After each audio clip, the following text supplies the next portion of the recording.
Breaking the bad habit of not having enough motivation. Finding the thing that motivates you is one thing, it is quite another to stick with it. And even while you have already succeeded in identifying what motivates you, the temptation to give in to more convenient, easier things like procrastination are much more powerful than getting yourself up and going. Identify that lacking motivation or deliberately making yourself feel demotivated is a bad habit. Something isn't quite right when you refuse to wake up on time to get to your office. Or when you allow yourself to be overwhelmed by the power of procrastination when you have deadlines to beat. You know that something is going wrong inside you when the task you have to finish several days ago sits idly on your desk, untouched.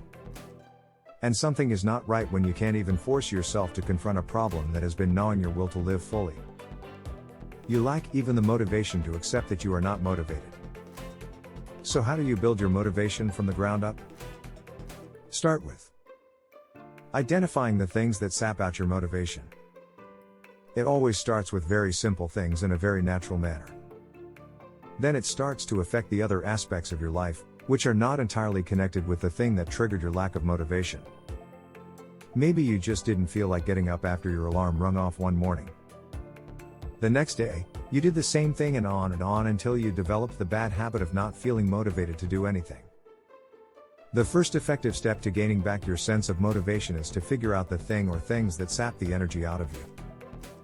It could be a small thing like not waking up in time or a really serious thing like hating everything about your job. No matter what the form, you can identify the things that sap out your energy by their power to make you feel discouraged. Start with the sample exercise of listing down the areas in your life where you find no motivation to pursue it all and the particular things which you think makes you feel disheartened. This will help you gain some perspective on the entire issue. You can even derive solutions in simply knowing the cause. This will shed clarity on your issues with motivation. Then you can move on to evaluating the risks and benefits of not feeling motivated. Believe us, there are benefits to having no motivation, immediate self-gratification in the form of rest for one. And there are risks, for sure. Plenty of them. And the risks oftentimes outweigh the benefits. Discovering the risks and benefits of not feeling motivated could be very enlightening. In general, you would realize that it is never worth it to procrastinate, to give in to the temptation of hating to move a finger to finish your tasks, or to deliberately believe that it is much more gratifying to lie around and do nothing.